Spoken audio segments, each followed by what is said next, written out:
I've been a resident of Boise, Idaho for over 800 years. I just don't get why this always happens to me every single time. Oh, come on, guys. You get it. You get it, right?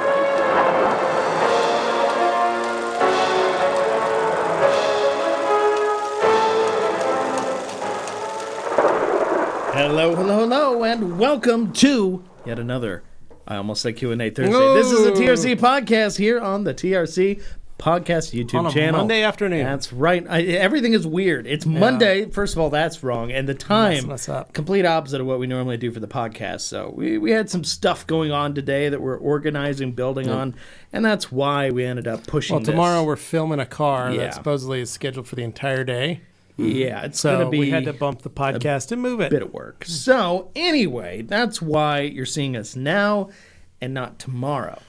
But, other than that, housekeeping, I mean, the sale was great. Everybody had a great time. Hope you guys were able to get in and get on that, get in the Ghost Dusters orders. People were loving their shirts. Get them going. I'm excited because I've been seeing everybody getting stuff in the mail as of now.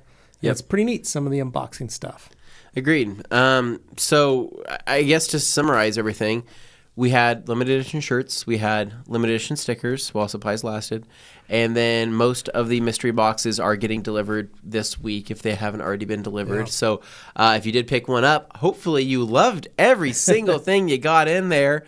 I think that they were good boxes. I think that they were all loaded with a bunch of really good stuff. So let us know. Let us know in the Facebook group on the Rag Company podcast. Share your haul. What you guys think. Share your haul. Let us know what you guys picked up. And outside of that, though, we're still technically trapped in the box. I mean, we are still here in this box. For how long? I don't know. I really don't Months? know. I'm scared. Years? Become a full-time job. Yeah. We've started eating everything we can, so there's a couple crumbs and things like that left on the floor. Yeah. We started picking through that. These fake bats here on the wall, we're not sure if they're edible, but Dane took a bite of the first one and he said it wasn't horrible. Well, you know how people sometimes say that a certain restaurant, fast food chain tastes like cardboard? Yeah. These ones taste like that, so by, that ipso property... facto. A equals B. They taste like cardboard. Yeah, well, it pretty much the transitive is property. Yeah, I did like though when you did take a bite of that, all the glitter that you had on your tongue. That was kind of cool. It had a little still choking festivities to that, little festive. What was nice is that fortunately we got our Pepsi delivery and as well as our that water still came through delivery before that. I mean, honestly, things are kind of appearing in this weird box world, and I think it's all kind of meant to be. So we'll find out, right? Come Christmas, hopefully we're going to be able to escape this nightmare before Christmas. It's too funny. Outside of that, though, we are shooting some content this week. We're kind of trying to catch up because here on Monday, where are we going, Levi? We're getting up bright and early, and we're headed down to Vegas for SEMA next Monday. 2023. Can you believe it? I can't. Do you remember the first time we went in 2017? That felt like such an undertaking. And how excited and fresh-faced we all were. Yeah, because we didn't know what it was going to be like. And we had our matching Nikes, blue Nikes. Very proud of that. Honestly, I loved 2017. We were stuck in a corner, literally in a dark corner, in the pavilion, in the performance pavilion, which for those who don't know was a tent. It was a corner tent, of the parking lot. And you got to start somewhere, folks. We loved it though because really the back of the back of the back. Not only did we still have a very successful year, right? Yeah. Just going there and doing that. People found us back there. But my favorite thing was that we were right outside of the Continental Drift event, right? The smoke would come billowing in. They had all these M3s that were out there drifting, and so all the smoke would come billowing in, and honestly, it was like, it's nice. It's like, kind of fun. It's like, hey, I want to grab some fresh air. By fresh air, I mean I was going to grab some tire smoke. Breathe in some tire BMW smoke. had their motorcycle exhibit right there too. They did. Beautiful. So you could look at some of those. That was awesome. So I have no complaints about where we started. My favorite thing about that year, we met Lars that year. Yeah. Yep. We got to hang out with Matt Mormon. Yep. And he was wandering around, but he kept hanging out at our booth more than he was hanging out at the Mosmatic booth. It's like he found that he was less stressed hanging out at our booth than or MTM's booth at the time. It was just kind of fun. Like it was just, I don't know. I think it was just the exciting part of it. Like, it was casual, yet We drove down there. We drove down there. It was a whole adventure. We drove the blue Escalade trailer. Towed the trailer with the blue Escalade. The first house that we ever got was that 3-story house? Or no, that was the second year. The first year was just like an apartment, I think. It was like the first a year I townhouse. think we rented like a townhouse. Yeah. And I remember because my dad was watching Bad Santa for like the third time in a row. Yeah, that's funny. He loves that movie. I'm trying to remember, I'm trying to recall that. But regardless, I mean, we've had so many good years at SEMA. It's finally starting to feel like it was actually, Scott Weiss of Koenig Wheels, right? He's been going to SEMA for 20-something years, right? And he always said, we're all, this is amazing. Scott, aren't you excited to be here? He's like, guys, I've been doing this for many years. It's a part of my job, but it's also like it loses a little bit. He's got kids and I've got kids, and our kids are the same age, and so it's hard because you're missing out on Halloween, especially when you're a family that loves Halloween. Yeah. It's very difficult not to become. He just said that you get a little jaded with time, and you also it loses a little bit of its magic, right? Because it is a busy work week for many people. Yes. But for us, we are still always excited. We've always tried to make our setup as easy as possible. So when we get in, get out, we learn those first few years that we have to make this easier to be able to do. We're throwing our tables over the fence that first year. That first year was nuts, and the whole setup of like, oh, you want your box to come a little sooner, huh? Yeah. Well, what's it gonna take? And you're like, really? This is what it's grab come that to? Forklift driver, go hand him a hundo, palm him a hundo, and a cheeseburger. Yeah, wandering out to go get nuggets while maintaining our space. Like you had to go out on a sketchy adventure and come back and hopefully make it. So we're waiting for our booths to get picked up, and it was hours. And it was hours.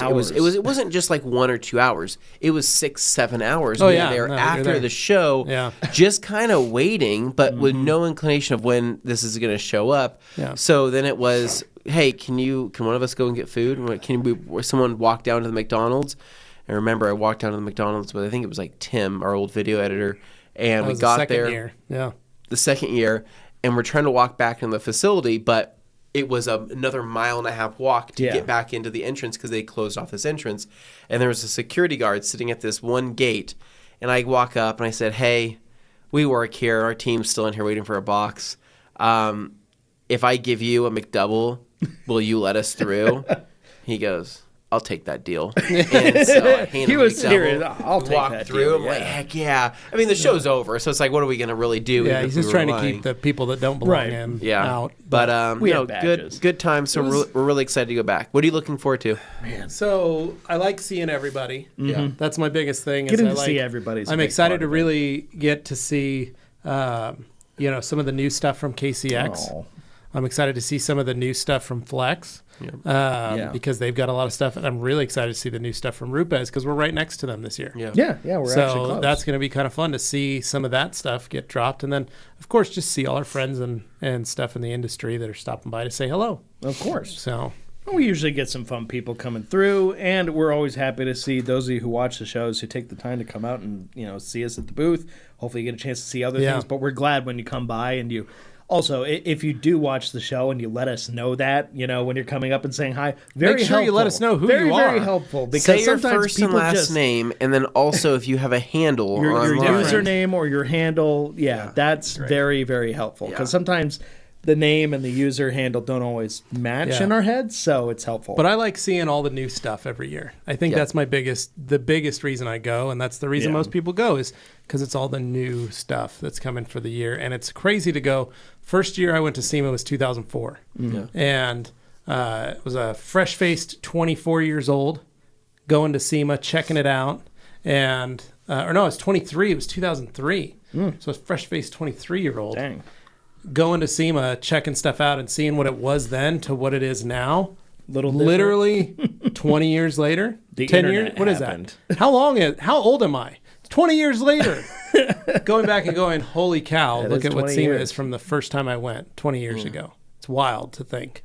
I mean, the internet. I had a T-Mobile Sidekick with the camera attachment. It was a 2-megapixel camera, and I was snapping pictures of Dodge Magnum wagons because that was the hit car for that year at SEMA. That is a fun thing you notice every year at SEMA. It's a game to guess. Okay, what's next year's car going to be like? There's always one or two vehicles that end up being the predominantly visible car at whatever that. What do you think it's going to be this year, Dane? This coming year? No, this one, this show. This next show. Week. It's been easier in the past with like all of the, Supra release and things like that. I think the Corolla GR is going to have a lot of them out there. You're going to see a lot of Corolla GRs.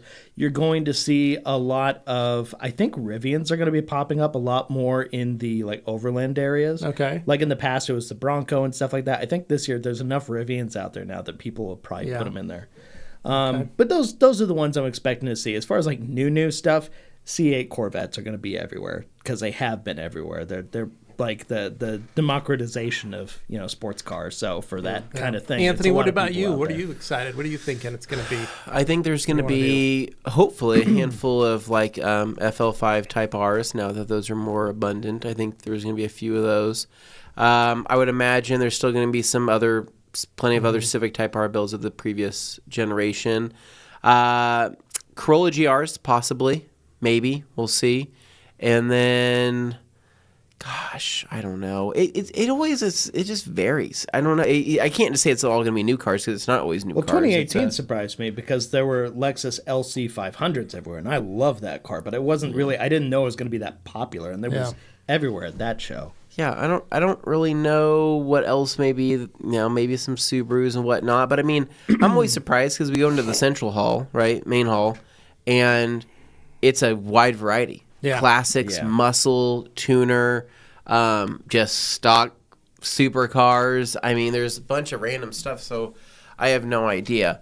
Now, do people know what we're getting in our booth? They don't. I feel like we actually haven't talked about it. I think it's okay to talk about it. I think it's okay to talk about it. You guys are watching that picture, Dane, on special. Friday. Yeah, Did you get that picture so you can post it out onto the socials? I will be posting it this week. So the car we are getting is another famous YouTube car. Mm-hmm.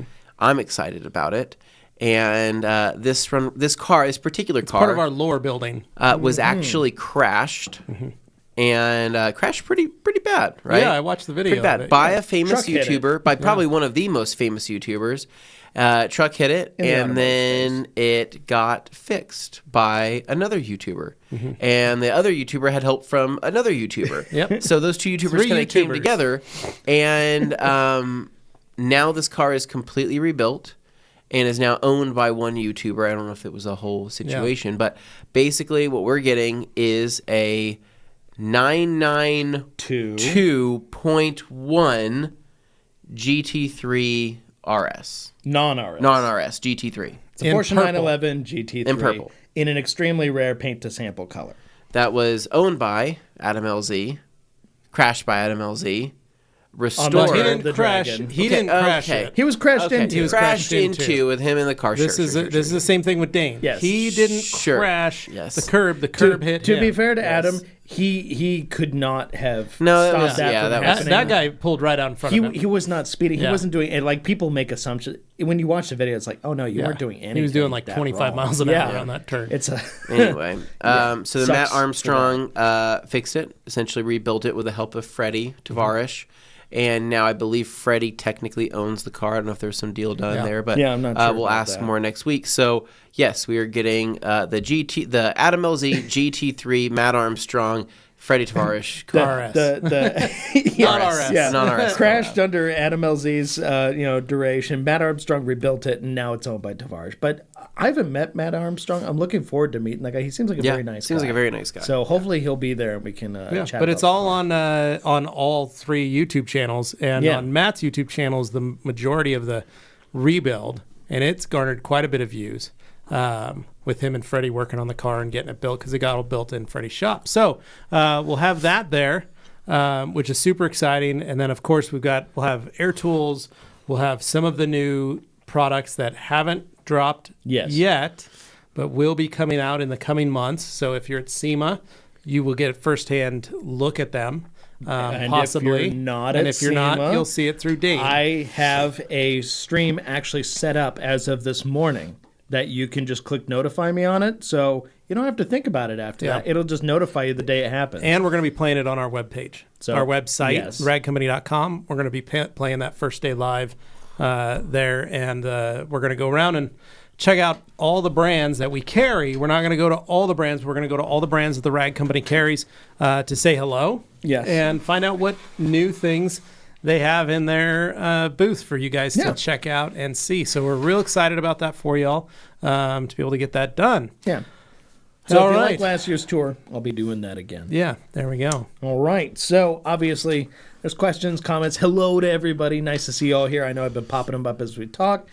This is going to be kind of our weekend show, but also a little SEMA prep show. So that's kind of how we're treating it. Yeah, we're going to be getting up next Monday early because this show and Thursday's show are really what you guys have. We're going to be off the following week for SEMA. Yeah. We'll be doing just the lives that pop on that you'll be wanting to check out on the YouTube channel and see. Which will be me behind the camera and then either one of these guys potentially in front of But we're not going to be doing what we did last year where we're going to wander around the whole show. No. We're going to be working. We've got a smaller team this year for our booth, so it's going to be all hands on deck. Our booth needs all the help it can get in terms of the number of people that come by. You just gotta come. What I'm looking forward to every morning. Yes. Stopping by that Dunkin' Donuts. Oh, you do love that. I do also love getting my dinkies and just enjoying, little coffee, nice, little donut action in the morning. I enjoy the overabundance of bathrooms. I mean, there is. It's almost like so you many. filled out a form the previous years to say, new hall, this is what I need. This is everything You've got I need. so many options. You've got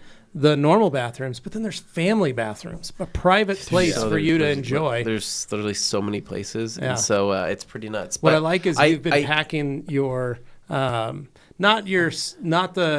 basically got a version of the portable travel solution package for on the road use. Yep. For evacuation of said things, but you've got a foldable desk, and that's the thing I thought was the coolest thing was so that when you're in those bathrooms, you bring that with you. You can still get work done. Absolutely. No. So speaking of foldable things, right? It's actually coming out, which maybe you might see one at SEMA, maybe potentially.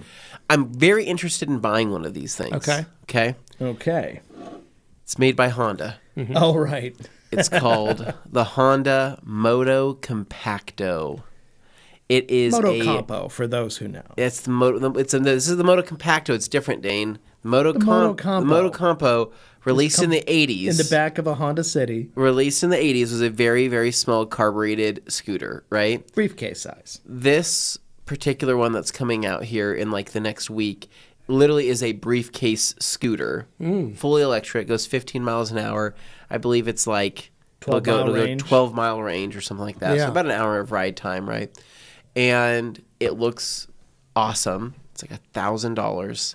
But how cool would that be to cruise through SEMA on one of those? And somebody said, hey, you can't ride that scooter. This thing right here, fold it down and then be like, this is simply just a briefcase. I'm off to a business meeting. Very important business. This is 45 pounds, though, so let's make this. Your back's going to hurt. Make this really quick. Dane, I need you to help me hold this. Oh, sure. Another heavy thing I can Just carry. put it on a dolly.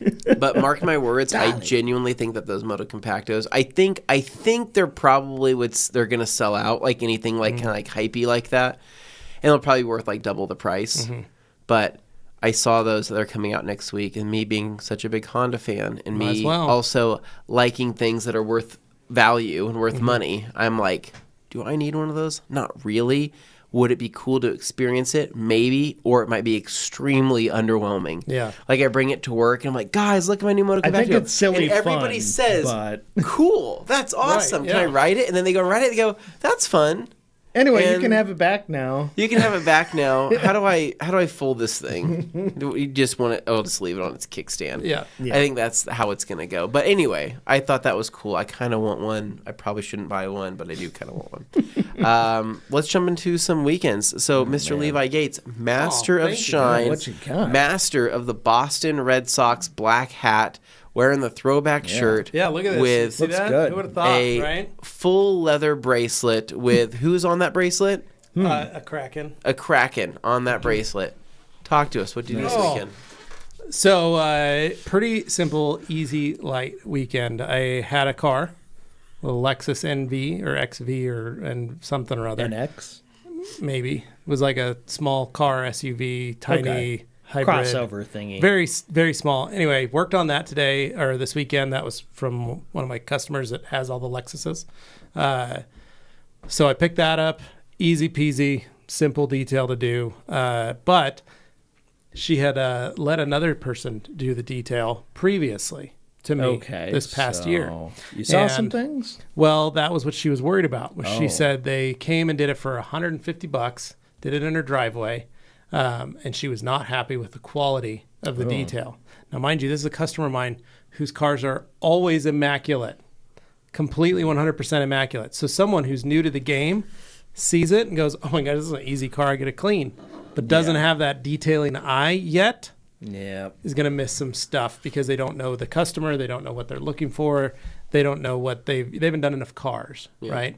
So that was what I was tasked with, was to go through that with a fine-tooth comb and try and find everything that they had missed. Now, granted, the car was really clean, but I found a couple little things here and there, touched them up, made it look good, and got that all squared. So I'm curious, for her then, like what stood out to her as a negative? She didn't tell me. She just said it looked she wanted different. to make a game at. Oh, okay. So it just didn't look right. Okay, because I was curious, like what her non-detailer eyes thought.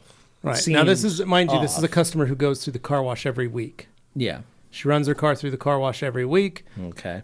To her, that's keeping it clean. Okay. Right? She's not wiping it down when she gets out or anything like that. She just runs it through. But she doesn't keep any garbage in her car. She doesn't eat in her car. So the cars are always immaculate. There's never grease or makeup or anything like that you'd normally see in a vehicle. Yeah. So it was just going through and making sure little bits of dog hair, little bits of sand, dirt, making sure cup holders and things were all the cubbies, nooks and crannies. That's a big one for her. Yeah. She likes the door pockets clean. She likes the center console clean, just to make sure everything's done. Do they just gather dust when they're not? Pretty much. That's all it gets. I was just saying, because if she's not doing any of this stuff, then what's ending up in there? Your Flex is a homeless person's car. Yeah, I believe it. It's a dog kennel. But that you keep yours clean too, right? You don't fill it with garbage. There's no garbage in there. Right. It's like some dust, hoodies, and some boxes that I have. But there's some food and dust that's in there, right? Maybe some crumbs. There's definitely so that's crumbs. all I'm saying. Express Cafe crumbs. Yeah, some Express Cafe crumbs. Oh no, I don't eat that in the car. But point is, her level of cleanliness is probably equal to Anthony's in terms of interior cleanliness. She likes things to be pure. Yeah. So I have to go through and make them as pure as possible. Sure. So that's what I did. So it took a lot longer, but I also got a car dropped off on Friday morning from my dad, buddy of his, from his car club, the Idaho Chariots. Oh, yeah, those guys. So this guy dropped off a car that he's going to sell. Okay. And I said, all right, drop it off. And my dad goes, just needs gone through. So I pulled that one in on Sunday. 1984 Oldsmobile Toronado. Oh. But not the Trofeo edition. Okay. I was hoping it was a Trofeo. This is the old body style, 84. And thing's immaculate. Red vinyl and red leather interior, red deep plush carpet, all white, half vinyl top in white. It's a pretty cool car. Okay. And a survivor. The gentleman has a fedora in the back with a large purple feather. Oh, boy. That apparently he likes to wear when he drives it. So that's an enthusiast of the streets, right? So he what a way to phrase likes that. To drive his car around on the roads and vistas. Based on most of the cars I've seen in the Chariots, I expected it to be older. So did I, Dane. When I think of the Idaho Chariots, most of the cars I see with those are from the 50s through the 70s. Yeah. That's like the range. Yeah, this dude's got an 84 Mid-80s, Toronado. Yeah. Like it is, and I was like, all right. So I got to clean. Oh, it's also got little things on the hood.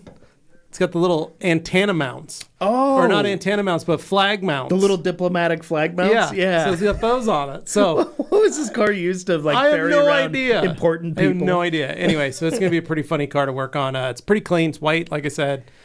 1.5 white walls, wire wheel hubcaps.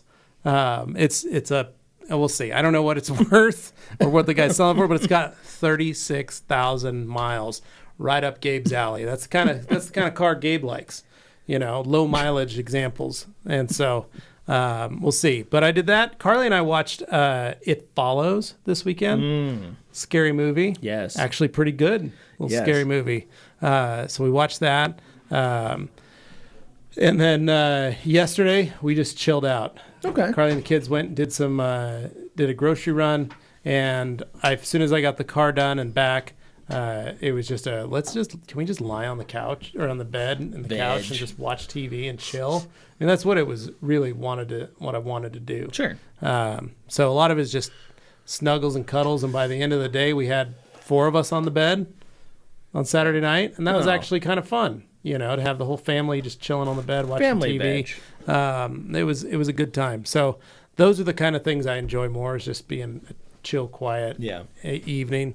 And then just trying to soak in as much of that before we leave. So. Sure. Yeah. No, and that's probably why it was starting to go that direction. It's like, well, they know they're going to miss you probably, and they want to make sure they... Well, that's all. I want to try and get as much of it as I can. So this week is just going to be working on the car, trying to get that done as soon as I can, because it is very clean.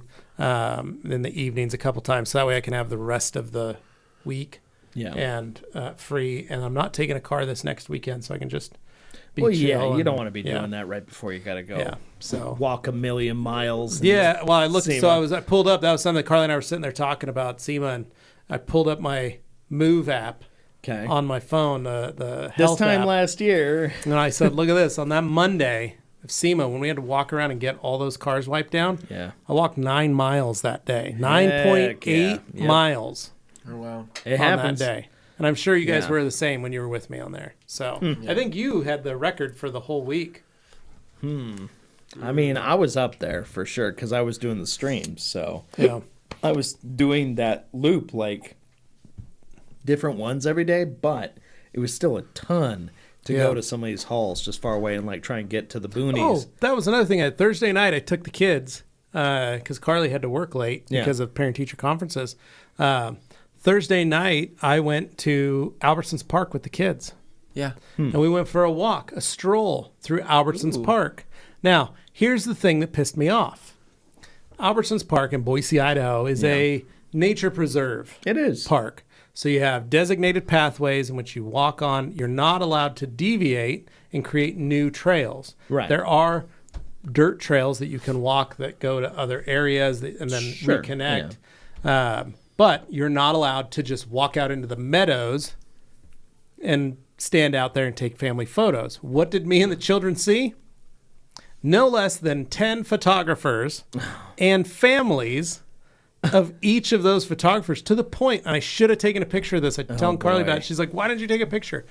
They were literally having people lining up, waiting to take photos in certain areas of the park, but they were trampling all the bushes and everything and all the wildflowers and stuff so that they could stand there and get a family photo taken. And one family had brought a dolly, furniture moving dolly, with 4 pumpkins, blankets, and an entire bale of hay.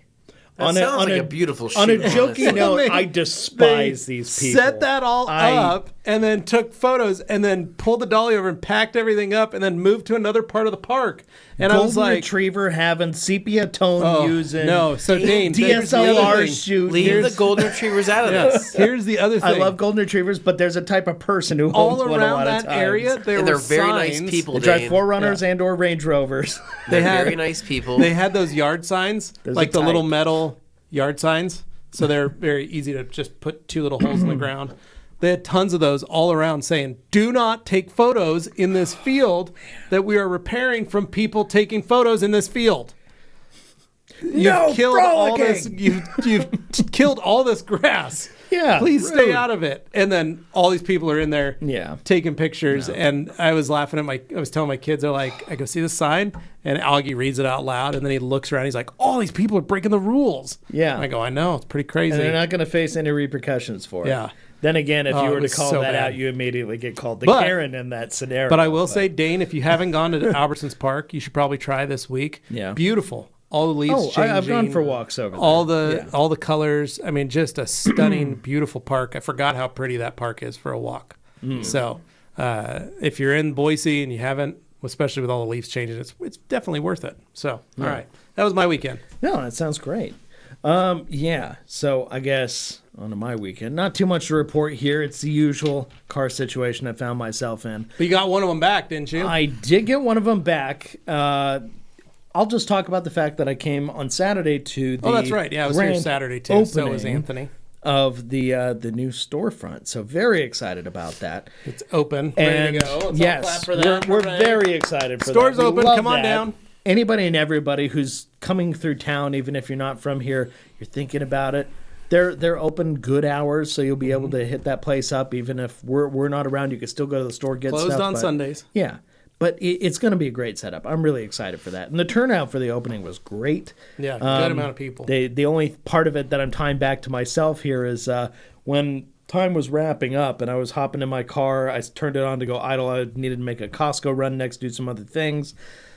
As I sat in the car, probably about 4 or 5 minutes of idling, I suddenly saw some smoke going past my window, and I'm like, what?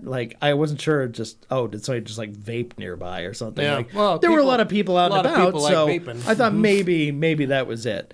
Then I look in my rearview mirror and I see, oh no, that's me. So I get up and out, and I record on my phone. I didn't post it here for Glenn to use, but I just walked around back and I looked. There's, white smoke coming out of my tailpipe. I'm just like, you are joking. This is not. But then I smelled it. It smelled sweet. And, of course, then that told me, okay, this is probably coolant. Head gasket. And I looked down. Yeah, no, I'm not going through head gasket replaced. again. Oh, my God. No. So it had me pretty nervous. But my instinct was this was just hitting a pocket of coolant that was left over in the system that they couldn't when get did you to or get your something. car back? I got it back the day prior. Okay. So I drove it to Kuna and back with zero issues. At least I didn't see or smell or hear anything. So it only came about Not Saturday morning. The following day. Because you drove it from your house to the store and then warmed it up on Saturday. Yeah. So basically, I got the car back on. I get back on Thursday or Friday. I was basically trying not to use it much because at that point I was just like, okay, I've got this rental car from the Jag thing. They got me a rental car, which was great. So I thought it'd be funny to pick a Nissan Altima because you can get a Malibu or an Altima, and I'm like, well, let's just go with the Altima. My luck's been terrible enough so far. Let's just challenge the car gods and see if we can make it even worse. But no, nothing happened with the Altima, fortunately. It was all good. Funny enough, though, the Altima did come a little pre-broken. When I got in it, I look up and the passenger side grab handle is barely hanging on the ceiling. And I'm performance machine. Okay, somebody was experiencing that Altima performance. That was the power on that thing. It was a 4-cylinder with a CVT. So. Did you think about maybe putting on some lip gloss and jamming out to gangster rap and driving with one hand nonchalantly? The one thing I'll give it is the seats were very comfortable. They were nice. Everything else about it just had that weird aura of this is gonna be on its 15th owner in a few Big years. Ultimate energy, yeah. And it already had 46,000 miles on it as a rental car. So Big Ultimate energy. Yeah, Big Ultimate energy is a thing. So if you're not familiar with that, look it up. It's pretty funny. So So anyway, so you had the rental. Yeah. So I had the rental, and I ended up using that to go make my Costco run because the Flex freaked me out. You still have the rental. Right, but I returned it on Sunday. Why'd you return it? Because I felt like now that I had the Flex back, Flex is now back in the shop? No. The Flex, after that incident and a few minutes of doing that, my dad drove behind me as I drove back home. I wanted him to monitor and see if anything changed. And sure enough, it just stopped smoking after driving a little ways further. Right. So hasn't done it since. All right. So I've been driving it the rest of the weekend, and it's been okay. So I just chalk it up to a fluke. But Now, for some weird reason, and this is something I didn't notice, like the time of, my driver's side turn signal isn't working, and I replaced the bulb because I thought, oh, that's easy. Okay, just swap the bulb. No, it's not the bulb. So now I'm thinking of fuse. So that's the next place I'm going. I bought a little, thing of fuses, and then I found out where the fuse location is, and it's really, really dumb on Ford Explorers and Ford Flexes from this era. You go underneath the steering wheel, and in the driver's footwell compartment, normally you'd think, oh, it's just on the wall there or something. No, you have to go under, and then you have to be a contortionist because you got to go up and in. Well, that is you. And take a cover off. Thankfully, you're very flexible. Yeah, but I'm also very large. So going into that space is not great. No. Not great. I think you'll be fine. So anyway, that's my next breathing adventure. exercises, and then you'll be able to shimmy yourself up in there. And then what will happen is we'll just hear help, and we'll walk out. We'll just see a couple feet sticking up out of the window. And I go, not in the window, they're out the sunroof. Right, yeah. How'd you get in that tight space? He goes, I practice my breathing exercise. It's easier to get in than it is to get out. But yeah, in that case, that's what I'm looking at. And then, of course, the whole ladybug conversation from last week. Did you Anthony do the pointed out to me like I told you? I didn't want to set my house on fire, so I took an alternative method. But they were around. So I have turn on the hose? Well, I have what you call a stick vacuum. So it's basically one of those ones that works on the ground. No, it's a stick vacuum. It's a high discharge lithium ion battery, like tall. Oh, a long, it's like skinny vac. It looks like a Dyson vac, but it's not a Dyson. Yeah. It's like Shark related or whatever. Yeah. But anyway, it's very so you good. Use that. And you can detach it from the normal base to turn it into a hand vac. Yeah, so I'm like a all dust right, buster. You imposter ladybugs, come here. And so I just started like sucking them all up as I went around. So it's feeling. And it's just like, and of course you're going around, and I'm like, initially I would have felt bad. If these are ladybugs, I would have felt bad. But now that I understand looking at them and like closely comparing ladybugs to the Asian lady beetle or whatever they're calling them, they go, oh yeah, no, that's a thing that's been going on recently. I'm like, okay. Well, I have them, so I talked to pest control. They're going to come to my house on Thursday too to do a full spray and well, they need to take care of the infestation because there's a whole. You keep saying infestation. Did you find their hive? You keep saying infestation. There is a hive, Dane. No, that's one the of the problem. bushes? So it's just rip out all the bushes. No, it's in the deck. My issue. No, they're living in the deck. There's no deck there. Are they eating the deck? Oh my God, there's Dane, no deck. I don't know. They're in. They lady beetles inside your like dog. decks. Probably. There's a planter bed just outside the door that the dog the massage dug chair. a hole in, and I suspect she may have disturbed something, and they came loose. No, they're underground. They're the weather's changing, and this is a concrete pad in front of the door. It's just a step, and there's an ever so slight crack in the door because. Well, the frame around the door isn't perfectly square flush against the door, so I put in some new trim, but that's after the fact. So they were probably getting through a little crack at the bottom. I know that's they're in the house now. Stuff. They're in the house. They've been in the house. They've been in the house. That's been my whole thing. I thought they were outside the house. That's what I'm saying. Right by the door. No, I can't find them when I go outside. They're not around. They'll get into the beds. They'll get into I only find them inside, but they're not all around the room. They're literally localized to just this door They're frame. in the walls. They're just on this get a hammer and start banging holes in your walls. And the first two windows to the right of that door. That's it. What if you punch the wall and they all start pouring out? Oh God, I'd be terrified. But all I envision Dane now is that Dane is literally in a robe. They're in the walls. In one hand he's got his coffee cup, and then in the other he has his vacuum. He's going. Just sucking them up. But that's the thing. It's like each day I'll go down there. That many that you had to use your vacuum to suck them up. I used my vacuum to suck down the initial 20 or so that I found. Yeah. After that, I would come back, that evening. After that evening, and I'd find two more had snuck out from behind the blinds up on the thing. I'm like, oh, you little. And so I got those. And then a few hours later, I'd see one more just crawling by the door. And it's like, okay. So now I'm just, every day I'm going in and like, okay. Yeah. But it's only like 2 or 3 at a time. Wake up in the morning. There's not like millions of them running around. It's just a couple of them. Well, Dane, right there. So think if those were spiders, you would consider that to be an infestation. You would, technically. I wouldn't want the spiders in that. Spiders are great, but keep them outside. I don't want them inside. But you wouldn't want that many spiders in your house. No. That's what we're saying. But maybe ladybugs, get rid of the Asian wind chime. No, They're drawn I by love your that wind wind chime. chime. I think That's they're not how that works. Dane, I think they're flying across the city to get to your house. They hear it calling. They're man. Pied Piper. Yeah. Dane is. So it says. Literally. Yeah. No, that's well. So I'm glad you got that at least cleaned up, and you've got a remedy. Yeah, my home warranty is like, okay, we'll send pest control. They'll take care of it. So like, okay, we're familiar with what you're talking about. And I explained, like, I haven't found the source of them. I just know where they're coming in at, and it's right around here. So it's just this one spot. So, okay, fine, check it out. I'm very excited to see how that whole thing pans out. I'm looking forward to that. Better not be the They're case. like, Dane, we've got to rip out this wall. There's a floor duct that's just to the side of that door where I'm like, no, no, don't want that. So anyway, my weekend consisted of that and, going for some walks. Did go to Express Cafe, did do that. And then also watching some old James Bond movies because I just felt like, why not? Sounds like a relaxing weekend. Yeah, nothing too crazy because we got SEMA coming up. I don't want to be all crazed into a project or anything. I'm stressed enough with this stuff as it is. Yeah. I'm pointing to the jag for those who don't understand. You might need to get your old tiki bar back from the building over there so you can start pouring yourself some drinks every day. Yeah. So it's been a month.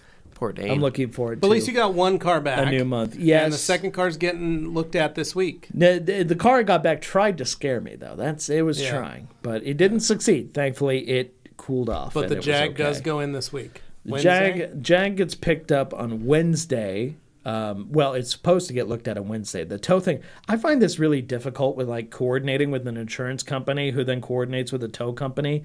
And I'm trying to stress, like, I set an appointment on Wednesday at 1 p.m. I have to be at this place. The car needs to be there. And they're like, yeah, so the tow thing, it takes like 2 days to get cleared. And then it goes to this. And I'm like, that's 3 days from now. That's way too tight. What you can do, though, is you can just call a tow company and then charge it to your insurance. Yeah, I can't just pull out my magic non-existent insurance card and be like, pay that. You have a non-existent insurance card? No. Everybody has an insurance card. I don't just have a magical credit card from my insurance that I can hand off. No, Dane, that's not what I'm talking about. You give them your insurance information, and then they bill your insurance. Everything I do has to be approved by insurance or whatever, but not always. But if you pay. Do you have here's roadside? The problem: I'm not using my insurance. I'm using the guy who hit I know, me's but your insurance can use your roadside and then give it to your insurance. Except I already used my roadside to help get the thing in the first place from the parking lot it was hit into it's still part of it. They're going to go after the. They told me they were good for 2 tows, and that was it. All right. So basically, I'm I'm like, you out, bud. That's all. I'm trying to do this stuff, but frankly, it's very stressful when you don't know all the rules to these things. Where people are like, "Oh, of course, don't you know they do this thing?" And it's like, no, I did not know they do that. Yeah. No, I appreciate the helpful advice, but at the same time, like, it's been like pulling teeth to get these tows and stuff done. Yeah. Like, nothing's come out of my pocket yet, but at a certain point, if I want things to move faster, then I got to pay for it. And then I know. Just pray that they pay me back. Yeah. It's not really a fun, situation to be in. I know. I've been in that situation. I'm just trying to let you know that. There is that ability to do that because they're still coming out of them. Yeah. So anyway, that guy. All right. What happened on your weekend? So, just a heads up, guys. Either I have horrible allergies or I cannot catch a break with pretty much anything. So, I had like the upper respiratory thing going on. Right now, I feel like my eyes are itching. My whole entire midsection right there is just kind of draining. And I would assume it's allergies if my eyes are itching. But anyway, I'm sick and tired of feeling sick and tired. I'm over it. Yeah, I'm ready You're done. I am ready to be back to being pure, healthy, and ready for any type of battle that you would throw me into, right? You're throwing so many germs on that microphone right now. Absolutely. It's my microphone. If anybody else uses... let's circulate some air in here. The number of times Anthony had to get up to blow his nose. It's like, all right, let's just cycle this. Great. Right before we leave for a trip. No, it's probably just allergies. So my weekend started... Friday night, I had a little bit of extra time later in the evening, and so what I've been wanting to do was get my hood coated on my Acura RSX, right? So I'm on my third repaint, right? All right, yeah. Well, it's been like 3.5 months, and I'm like, you know what? I got to coat that before winter. It's getting colder, like literally every day. So I just want to get a coating on there. My initial plan was to go with PPF, right? And to say PPF the hood and then call it good. But then I started thinking about it. I go, well, I'm going to get the hood PPF'd, but then I'm not going to do the front bumper, right? I might as well do the front bumper and the hood. But then I look at the fenders and I go, well, those are still chipped up and still have some sandblasting on them. So I'm like, that doesn't really make any sense. Like, yeah, I'd keep those parts nice, but I'm already going to attempt to keep those parts nice, right? I'm not going to go tailgate people. I'm going to, I'm hopefully going to be able to keep them rock chip free for a very long period of time. So I was done this whole thing contemplating. The other downside about PPF is that hood has been resprayed 3 times. Yeah. 3 times. Not once, not twice, but 3 times. When it comes to... Did you check it? Did you put your fingernail into it to make sure it was hard? Yeah, no, it's hard. The paint feels great. It polished out way nicer than it did the first time around. I was removing some of the the rotary marks. But it was more so that I was like, okay, if I do put PPF on here, let's just say you got to pull an edge up or you got to lift something up to reset it or whatever it is. Is that going to pull paint with it? Right. I don't know. I would hope not, right? I would hope everything was done properly, but I cannot live through a 4-3 spray on that stupid hood. Right. Yeah. I will sell the car at that point. No. So I'm like, screw it, dude. I'm like, I'm just gonna coat it. So got in the garage, and my mindset's kind of changed when it comes to polishing my own vehicles now. I am still crazy. I still want things to be as pure and perfect as possible.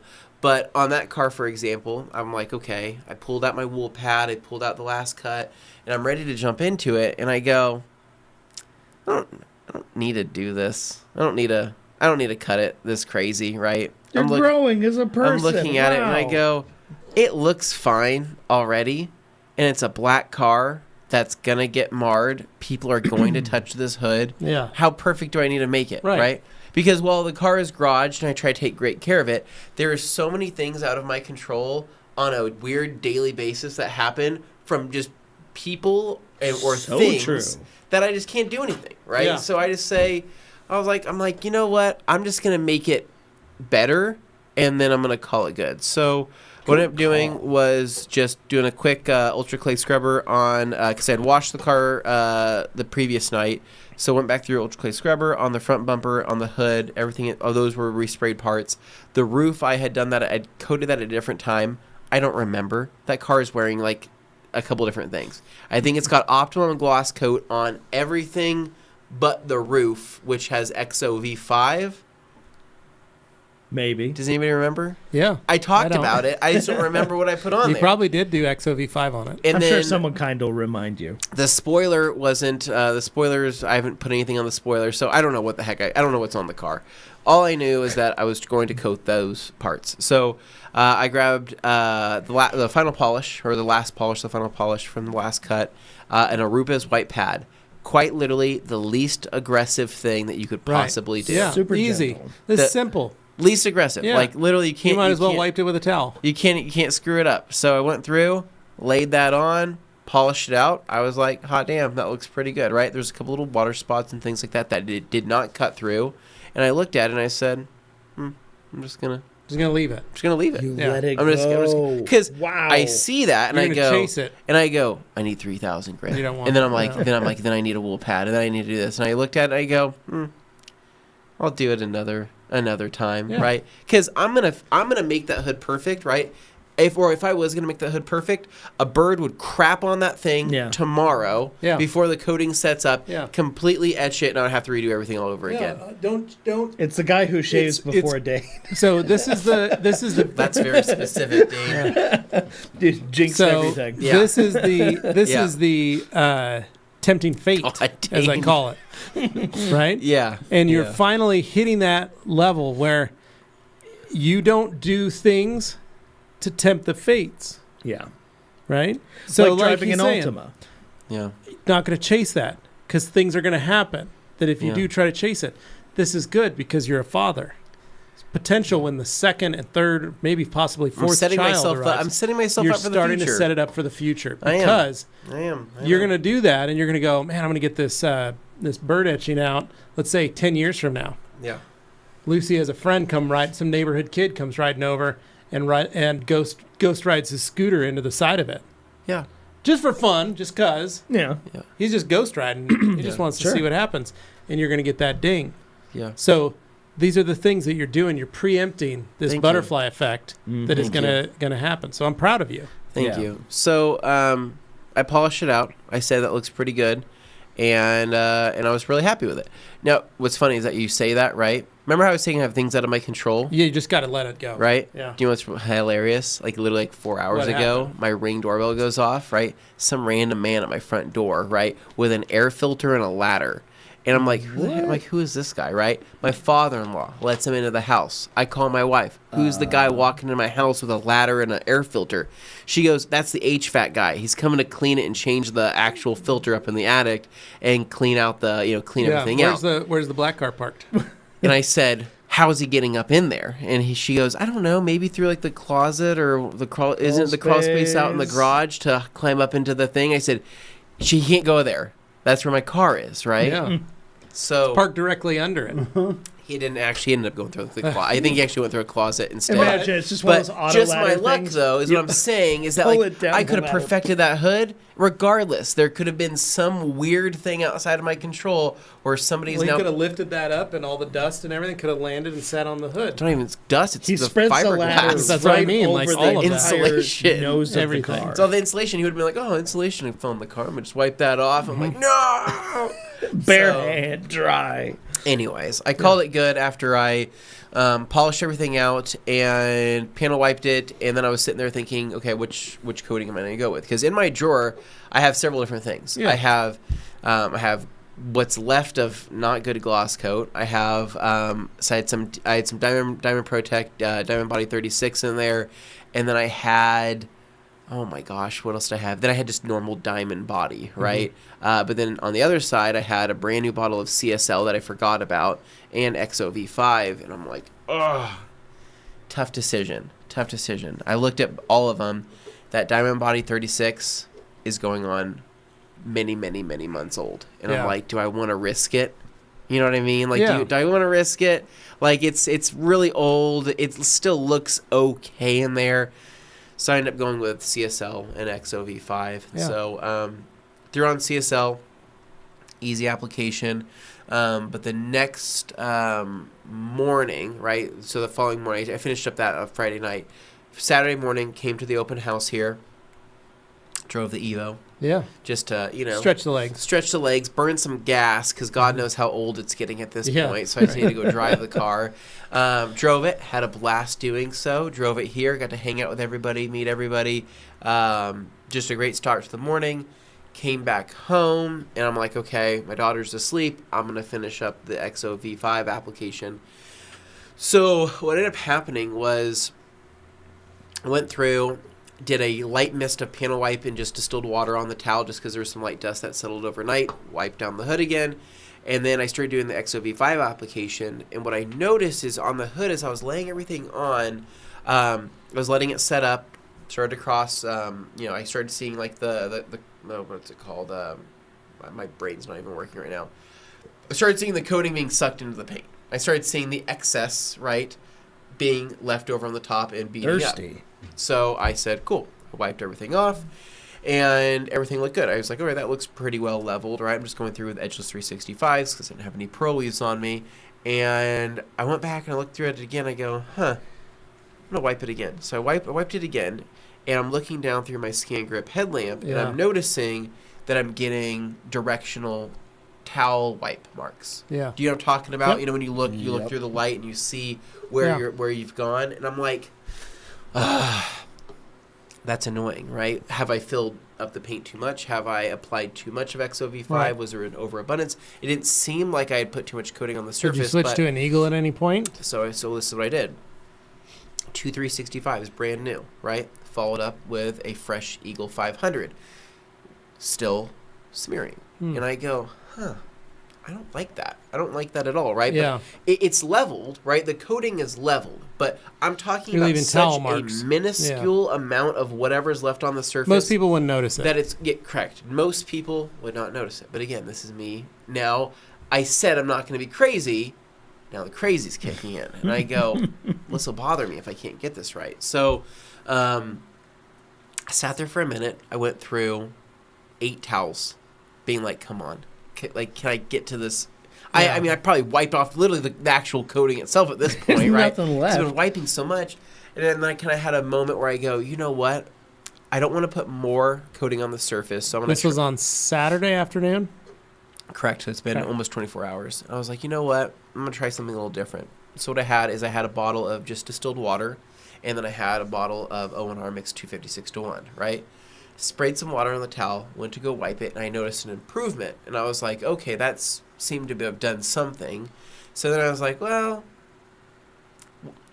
O&R probably not ideal to take to the surface immediately, but I just want to see what happens, right? Yeah. So I took my already damp towel with water, sprayed a couple of spritzes of O&R, wiped it on the hood, right? Bam. Instant leveled. Like instantly, not one single directional towel mark at all whatsoever. And I go, well, I either removed it, or I was able to remove excess there because of this towel function. So anyways, I went through, did that, and car looks amazing. Hood looks amazing. And whether or not the XOV5 will last, we'll see in the next wash, right? We will see, check the hydrophobic behavior and see if hopefully I didn't remove too much of it. But maybe it was a heat thing. Maybe it was a build-up thing. I have no idea. Yeah. Maybe it's strange. So anyways, just know it's not always, even we struggle with certain random things that will happen. Yeah. Especially if we care too much. Well, the hard part is, like, for most folks don't understand, is we get stuff given to us,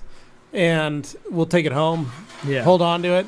And so when Anthony says, I've got some Diamond Body that I didn't want to, or Diamond Body 36 that I didn't want to chance, when we came back from Switzerland, we came back with so many coatings. So much. And you're looking at the shelf life of those coatings. Some of those are almost 3 years old now. Yeah. And so, of course, we're looking at it going like, we'll put it on like a lawnmower or like a piece of metal or something where we can actually like not worry about, but something that we can see and make sure. But you wouldn't put that on a freshly painted surface because you're just not sure yet. So it was more so. It wasn't even really about the worry about the freshly painted surface. It was more so about how I don't remember how old this coating is. Yeah.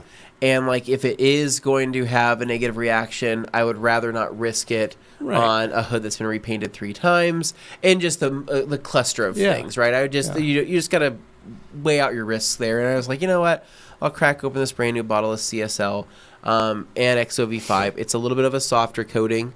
It's obviously going to probably mar with time, just as as some soft coatings do. But the hydrophobic ability is going to be amazing. The self-cleaning properties are going to be amazing. It's going to look glossy as all hell. But I do have to, you do have to weigh out your options there. So anyway, my initial plan, though, before I even decided to tackle that project over the weekend was I want to recoat the whole car. Yeah. I want to just literally strip everything and start from scratch and do a crazy OCD detail. But I'm going into winter time right now. I still want to drive the car. The car may see snow. It may see grit. It may see a bunch of other stuff. And I'm like, right now, it just isn't the time to do it. It's got a coating on it. It's got multiple coatings on it. It'll last. Just send it. It'll be fine. I mean, that gloss coat was applied, I think this year, beginning of this year, somewhere around there. So it's got still another year and a half, maybe even 2 years left on the surface. And who knows if I even have the car for that long. Yeah. I don't know. Anyway, so then Saturday afternoon, my parents came over. My wife went to her friend's fitness show. She was doing a fitness competition, so my wife went to go support her.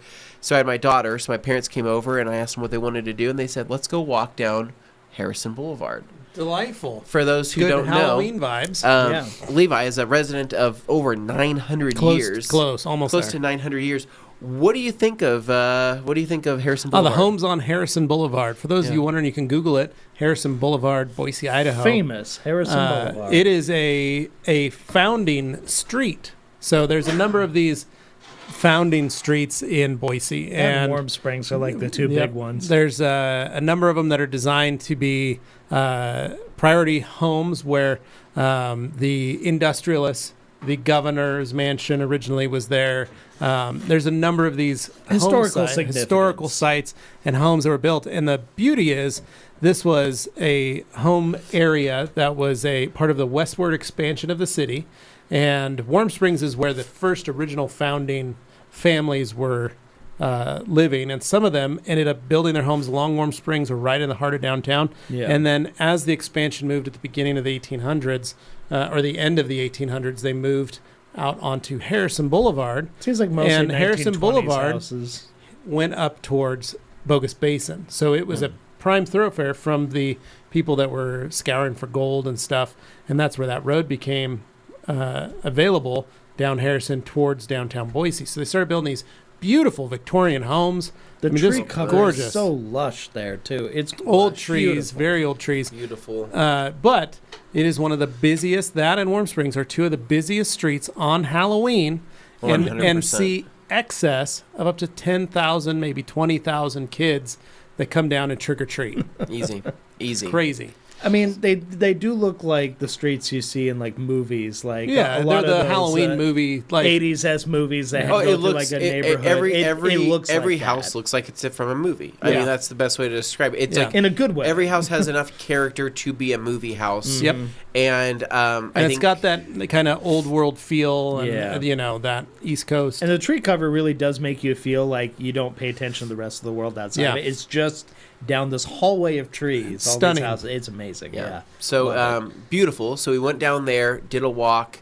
We just put my daughter in the stroller. Me and my parents just literally just going from house to house, checking things out.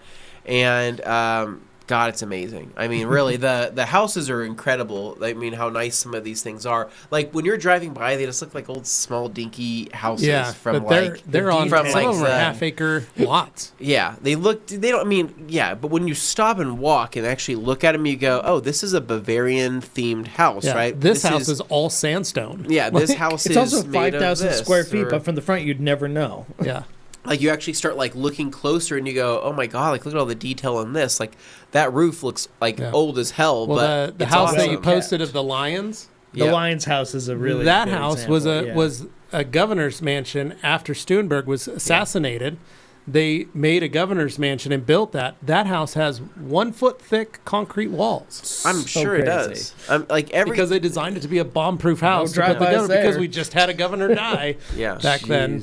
So we walked past a bunch. There's like a Hansel and Gretel style house that literally has like bars on the windows. You look at it, you go, oh my God, that's scary. It's halfway underground. There's all sorts of just different unique houses, but they're all decorated for Halloween. They do a fantastic job. They literally go to town. Yeah, some of these houses go crazy. Well, because they get so many visitors. Well, I think it's just like a prerequisite. Like if you live there, you're gotta involved bring your with Halloween. Yeah. Like you have to be. But we walked down both sides, saw a couple really cool houses. One that I was like, oh, this is very mid-century, modern, like what Dane would like. I thought it was hideous. It was so ugly. Yeah. You can call mid-century modern a lot of things. Hideous is not one of them. They're absolutely the cleanest designs. I wouldn't say that. It was just whatever. Modernist architecture, mid-century in particular, very clean. But some of the houses actually had their doors open, right? Because so you just walked in. The people were in there doing whatever, but I think they're just letting fresh air in because probably none of them have AC. No, they all have AC now, but they were designed pre-AC. Pre-AC. Yeah. But looking into the houses, oh my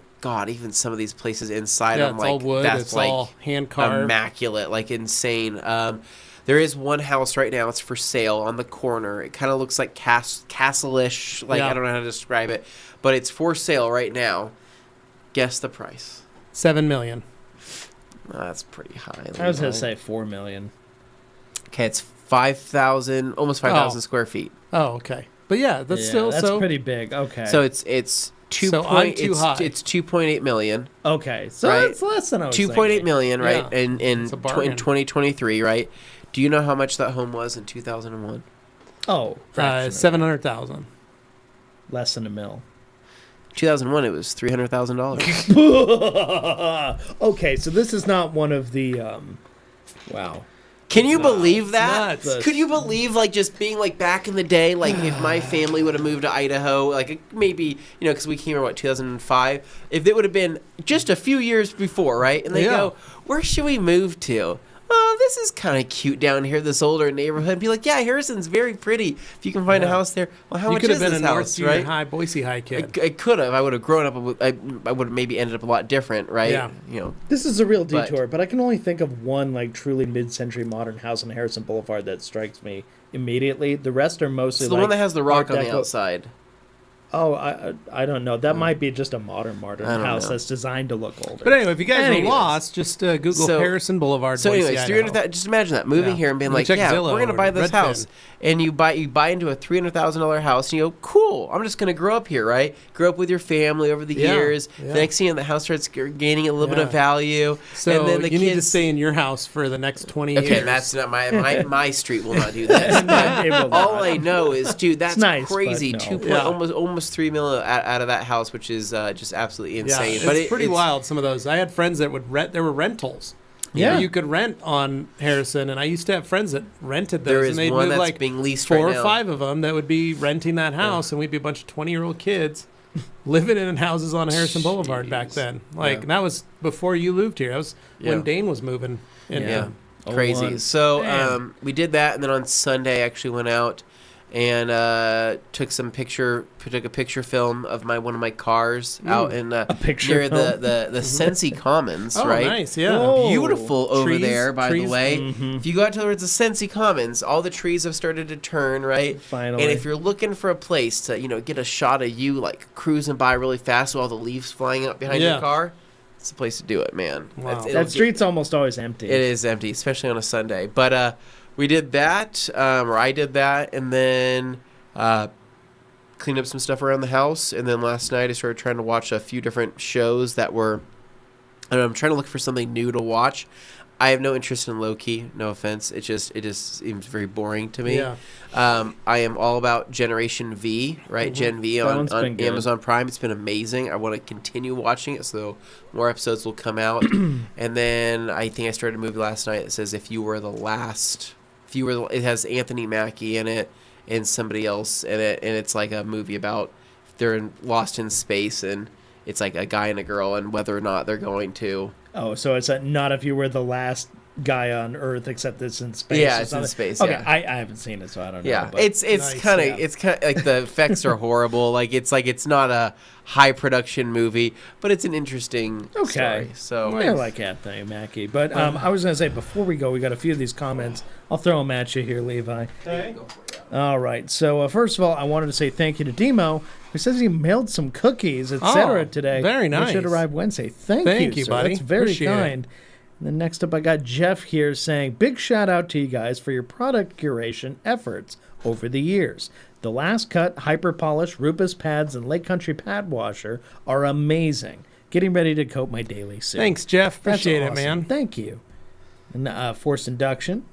Saying it's no, it's not Q&A Thursday, but I'm hoping to pick Levi's brain a bit about wet sanding. Thursday. On that show car you did last year, did you machine sand or do it by hand? Also, what grits did you use? I've been working on my project for a while by hand, but just got some Rupes discs to speed it up. You can do that, Kevin. That's totally fine. I used my hands. Okay. Rick Smith, what's everyone's favorite scary car movie? Christina's like the classic. I got a ton of them, man. But I didn't really care for that one so much, but I liked. Was it it's a black Maximum Overdrive? It's a black Pontiac or black sedan that used to just. Oh, that was just called the car. The car. That car looked demonic. There was like a big old Lincoln. Yeah, is what it was. That thing was creepy. Love that. I've never seen it. No, that was gnarly. I remember Drive Angry, but that was more like the occult and classic cars, but not really. That one's just a silly Nick Cage movie, but it's fun. Yeah. And then, what about you, Anthony? I don't know. Nothing. All right. Then Umberto saying, Dane, I see at North Hall where they have lots of electronics for vehicles and their mouse blocker to keep rodents away from vehicles/garages. That's nice. I don't have that problem, but I think Matt Mormon have an infestation, Dane. Okay, Anthony, you're going to keep saying that. You're going to affect my home value. That is not something that is actually real. I do not have... Raphael Guzman saying, "Hey guys, I followed the tips about washing a second time on the rear door, and the coating started to work perfectly. Thanks a lot. I'm glad that worked for you, Raphael. It's usually all it takes." Good. And then Randall, any info on the new Kosh Chemi reactivation shampoo? Is it strictly a once-in-a-while coating cleaner? And how does this differ from KCX Super or Active Foam? Thanks, guys. So, reactivation shampoo is a pH of 2, and it is the opposite end of the spectrum compared to Active and Super. So, it is the same type of soap like Super Foam. Basically, it's a cleaning soap that's it is not pH neutral. So Super Foam is a pH of 12, right, Anthony? Yes. And then reactivation shampoo is about a 2. So 2 or 3. 2 or 3. Yeah. But the point is, it's a acid. So you've got Super Foam, which is an alkali. You'll have reactivation, which is a acid. So there are coatings that benefit from both. And like we said on Thursday's podcast, you want a soap that can do one thing, and then you want a soap that can level it out on the other side, and then you'll have a soap. So depending on the coatings that you have on your vehicles, certain ones want either or. So that's about the details I'll give you. If you want more information, Andy, you want to, or any, who were they on there? I didn't see. But anyway, that's the answer to that one, Randall. Yes. So, but again, saved for Thursday's show. Appreciate it. Normally that's where we get him. I just thought he asked to hear, and we had a moment here. Understood. Throw it in. But that's what Thursday's Q&A is for. Bring your detailing questions. And this week's Q&A Thursday will be the last one for a couple weeks, so make sure you bring all your questions you got to this one. Well, I'm making it sound more dramatic, so that's kind of the idea. But thanks for shooting it right in the leg. Anyway, guys, you know the deal. You know the deal. Guys, thank you so much for watching. Thank you so much for listening if you're catching this sometime in the future. Don't miss out on Q&A Thursdays. And if you haven't clicked like yet on this video, what are you doing, guys? Come on. Subscribe, like, you know the deal. Help us out. We'll help you out. And that's really it. So till next Thursday, this Thursday, we'll do Q&A. But after that, we're donezo for a week. And then we'll see you after that. All right, bye. See you.